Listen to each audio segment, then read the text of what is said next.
Yeah, good people. Greetings. Okay, this is Naku TV. First of all, I will urge you, wherever you're watching from, please subscribe to my YouTube channel. You click on the subscription button, and after that, click on the notification bell so that anytime a video is posted, you'll be notified.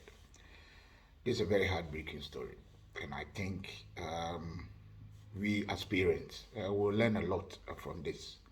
In fact, it happened in Nigeria, I think, a couple of days ago, and it's trending all over social media. Yeah, I just hope that there will be justice for the young guy, young boy who has lost his life. Yeah, boarding school, yes. I've I never heard such a story. I know things happen in boarding school. Sometimes people bullies people here and there, but this is very sad, especially when young people, young lads are involved in such a heinous act. All right, let me read I think about this it happened in a Dowan College dormitory in Nigeria. This is the story how the mother who has lost his only son narrate. This is how she narrated the story. So when Chidalu came back home from school after his first term, he was different version of himself. Chidalu, my 12-year-old chubby and extrovert son, became a lean and withdrawn child. He jerks at a little sound and didn't talk much. He also ate like one who was being chased. I kept asking him what was wrong, but Chidalu didn't divulge. He just shakes his head in negative and motor and a silent no laced with fear. I told my husband, and he too tried to make our son talk. We bought him things, even a bicycle that he loves most, but he didn't say anything. He is still adapting to boarding school life. Don't worry, he will get used to it soon. Don't you see his overplayfulness has reduced? A friend of mine told me I complained about him at the women's meeting. That was a quote from the mother. A day to their resumption day, Chidalu came to me and said something. Mommy, can you talk to daddy to change my school? That was the longest thing he said for the 3 weeks he has been at home. I dropped the clothes that I was arranging in his box and faced him. Chi, what do you want? Why do you want to change your school?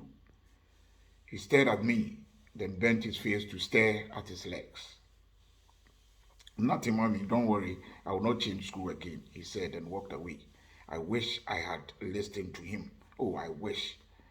Me and my husband dropped him at school the next day, and I can't forget the gloomy look he had on his face. Yesterday, we got a call to come to school that Chidalu was sick.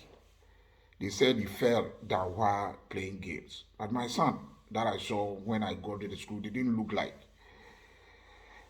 someone who, how they describe him. Chidalu, hands, face, and legs were swollen and kept writhing in pains. What happened to my son? My husband shouted at the principal, who kept insisting he fell down. My son could no longer talk as his lips were injured, having deep cuts on them. We immediately took him away from school to the hospital in the town, where tests were carried out and we were waiting for the results. Mommy, they hit me and locked me inside the cupboard for 2 days.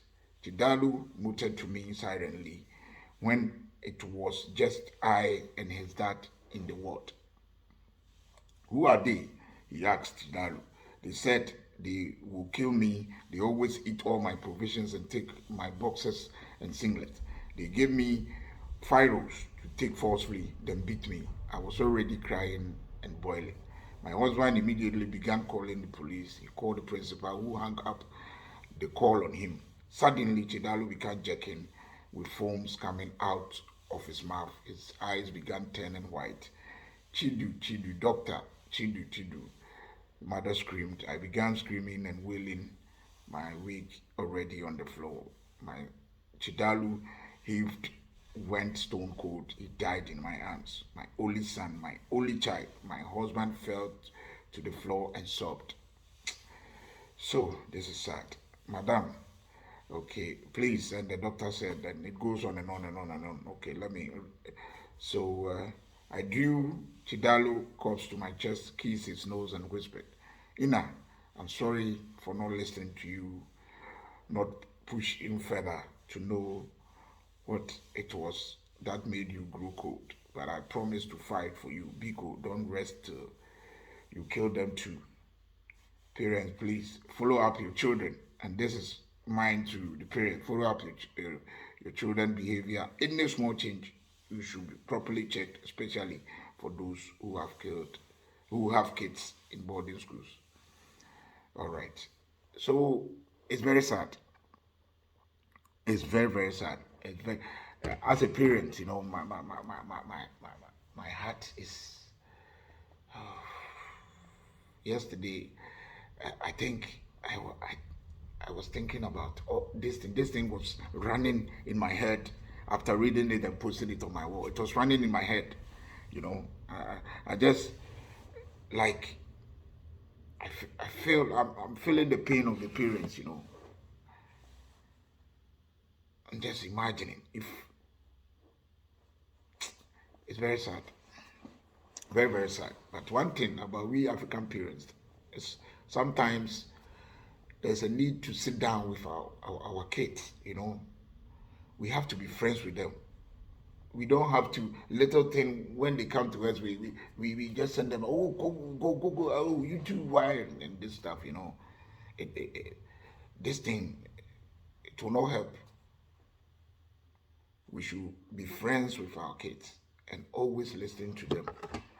You know, we should pay attention to whatever they say, especially if they are in boarding schools. Even if they are not in boarding schools, when they come home, you know, those who bully people are all over in boarding schools or especially here in abroad. So any little thing your child will tell you, you know, pay attention to it and just do a follow-up. This is very sad. 12-year-old has just lost his life just like that. Let me put it there. He has lost his life just like that. And thank God that yesterday I saw pictures of these three young lads that they say they have been, I don't know, they are responsible for the death of Chidalu. And I was watching one of the mates, and she said something. She said that one of the guys that the girl said that guy is a very bad boy, and they bring him to school in a convoy, and that girl, that little girl said that that guy is very bad, and it seems many people in school they know it, but since I don't know, maybe his parents are so-called big men in Nigeria, so it's like they can't complain much, but he do a lot of bad things in the school, and he is part of those. And I just hope that we will get justice. You know, Africa sometimes when certain things happen, and it involves, I think, some of these so-called prominent people or these big men in the society, it seems to, I mean, just do some cover-up and just let the matter die prematurely. And so about this, as for this, we have to keep on talking about this, even though it did not happen in Ghana. It's Africa. We all have kids in school. You know, this boarding school stuff is all over. So it has happened in Nigeria, it can happen in Ghana too. So everyone, we have to talk about this until the little boy get justice.